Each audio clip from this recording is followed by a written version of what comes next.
जैसे ही विक्रम ने यह सुना कि राजकुमारी चंद्रमुखी मंत्री रघुनाथ से विक्रम को बंदी बनाने के लिए कहती है, तो इतना सुनकर विक्रम बुरी तरह से घबरा जाता है, क्योंकि विक्रम जानता था कि अगर सैनिकों ने उसे बंदी बनाकर कारागार में डाल दिया तो राजकुमारी चंद्रमुखी उसे मौत के घाट उतरवा देगी। क्योंकि राज्य के सभी वासी जानते थे कि राजकुमारी चंद्रमुखी और उसकी मां एक क्रूर शासिका थी, क्योंकि केशवपुर राज्य में किसी राजा का नहीं बल्कि एक रानी का शासन था। विक्रम अपने शरीर की पूरी ताकत लगाकर वहां से भागने लगा। देखते ही देखते वह उन सबकी आंखों से ओझल हो गया। राजकुमारी चंद्रमुखी को इस बात की बिल्कुल भी उम्मीद नहीं थी। वो क्रोध से तमतमाए मंत्री रघुनाथ से बोली, मंत्री जी, विक्रम भाग गया। अपने गुप्तचर और सैनिक उसके पीछे लगा दीजिए। मुझे किसी भी हालत में विक्रम चाहिए। इतना बोलकर राजकुमारी चंद्रमुखी विक्रम के हाथ की बनाई हुई उस सुंदर स्त्री की मूर्ति को देखती हुई बोली, कोई भी मूर्तिकार किसी स्त्री को बगैर देखे इतनी सुंदर मूर्ति नहीं बना सकता। विक्रम ने अगर इस सुंदर स्त्री की मूर्ति बनाई है तो यह सुंदर स्त्री अवश्य ही इस संसार में कहीं ना कहीं होगी, और मुझे शक है कि विक्रम उसे जानता है। मुझे यह स्त्री भी चाहिए। राजकुमारी चंद्रमुखी तो फिर विक्रम के हाथ की बनाई हुई मूर्ति को महल में ले चली। इस मूर्ति को मैं अपने गुप्तचरों को दिखा दूंगी और इसकी खोज में सारे राज्य में फैला दूंगी। तभी वीरू राजकुमारी चंद्रमुखी से बोला, राजकुमारी चंद्रमुखी, विक्रम आपके साथ धोखा करके भाग गया। उसने आपका अपमान भी किया, लेकिन मैंने आपकी मूर्ति बनाकर आपका मान जीता है, इसलिए अब मुझे आप इनाम दे दीजिए। वीरू राजकुमारी चंद्रमुखी के स्वभाव को नहीं जानता था। राजकुमारी चंद्रमुखी अंदर से गुस्से से भरी हुई थी। राजकुमारी चंद्रमुखी गुस्से से अपने दोनों सैनिकों से बोली, वीरू को उसका इनाम दे दो। राजकुमारी चंद्रमुखी का आदेश सुनकर एक सैनिक ने अपनी तुरंत तलवार निकाल ली और वीरू की गर्दन के ऊपर वार कर दिया। वीरू चिल्लाते हुए जमीन पर गिरकर ढेर हो गया। राजकुमारी चंद्रमुखी मंत्री रघुनाथ विक्रम की बनाई हुई मूर्ति को लेकर महल की ओर रवाना हो गए।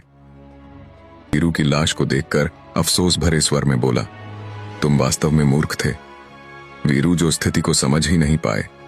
आखिर तुम्हें क्या जरूरत थी इनाम मांगने की? वैसे भी जो किसी के लिए बुरा सोचता है उसके साथ बुरा ही होता है। इधर विक्रम घने जंगल की ओर लगातार भागे जा रहा था। भागते भागते विक्रम के पांव जवाब दे चुके थे। उसका गला प्यास से सूखा जा रहा था। तभी उसकी नजर एक तालाब पर पड़ी। विक्रम दौड़ता हुआ उस तालाब के पास जाकर उस तालाब का पानी पीने लगा। पानी पीने के बाद विक्रम कुछ देर तक जंगल में इधर उधर देखता रहा और अपने आप से बोला, मैं तो बुरी तरह से फंस गया। आखिर मुझे समझ नहीं आ रहा कि वह मूर्ति मुझे बन कैसे गई। मैं तो राजकुमारी चंद्रमुखी की मूर्ति बना रहा था। अब अगर मैं गांव वापस गया तो मारा जाऊंगा, लेकिन मेरी बहन जानवी भी घर पर अकेली होगी। कहीं ऐसा ना हो कि राजकुमारी चंद्रमुखी अपना गुस्सा कहीं मेरी बहन पर ना उतार दे। नहीं नहीं, मुझे अपनी बहन को बचाना होगा, लेकिन कैसे? इतना बोलकर विक्रम फिर से गहरी सोच में गुम हो गया। कुछ देर बाद वह अपने आप से बोला, एक काम करता हूं, मैं रात के समय मुखिया जी के घर पर जाऊंगा और अपनी बहन को मुखिया के घर पर ही बुलवाकर इस राज्य को हमेशा के लिए छोड़कर भाग जाऊंगा। विक्रम ने इतना कहा ही था कि तभी उसके कानों में एक भारी आवाज टकराई। वीर पुरुष कभी भागा नहीं करते, वह कठिन परिस्थितियों का सामना किया करते हैं। विक्रम ने जैसे ही पलटकर देखा तो उसके पीछे एक साधु खड़े हुए उसे देखकर मुस्कुरा रहे थे। उस घने जंगल में विक्रम साधु की ओर देखकर चौंक हुए बोला, कौन है आप?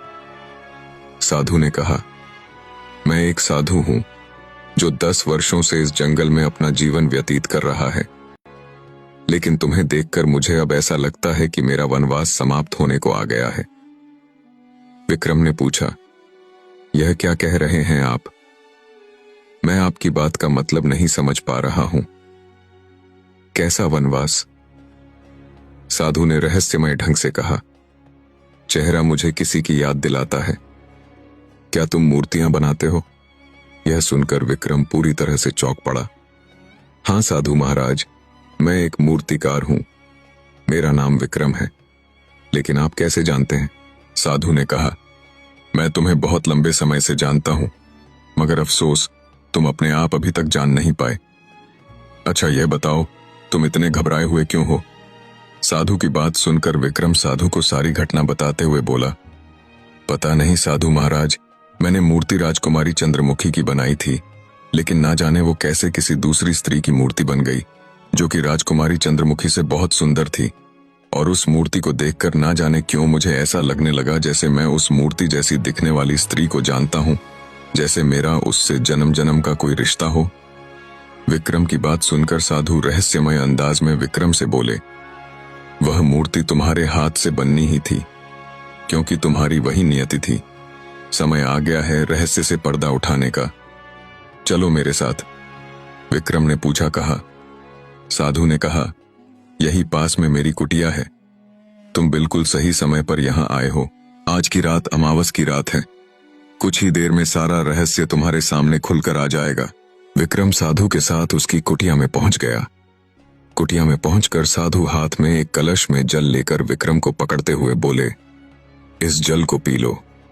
जैसे ही तुम इस जल को पियोगे, तुम्हें सब कुछ याद आ जाएगा। विक्रम ने साधु के हाथ से कलश को ले लिया और जल को पीने लगा। जल को पीते ही विक्रम का सर बुरी तरह से चकराने लगा और कुछ ही क्षणों में उसके सामने दृश्य घूमने लगे। विक्रम ने अपनी आंखें बंद कर ली। कुछ देर बाद विक्रम अपनी आंखें खोलते हुए साधु से बोला, मुझे सब कुछ याद आ गया है साधु महाराज। साधु ने कहा, तो फिर समय आ गया है विक्रम, तुम मेरे साथ अभी और इसी समय राजमहल में चलोगे। इतना बोलकर साधु ने अपने हाथ की छड़ी टेढ़ी दिशा में घुमाना प्रारंभ कर दी। कुछ ही देर में एक गोल आकार का द्वार जो रंग बिरंगी किरणों से चमक रहा था, वहां पर बन गया। साधु उस द्वार को देखकर विक्रम से बोले, जैसे ही हम दोनों इस द्वार को पार करेंगे, सही स्थान पर पहुंच जाएंगे।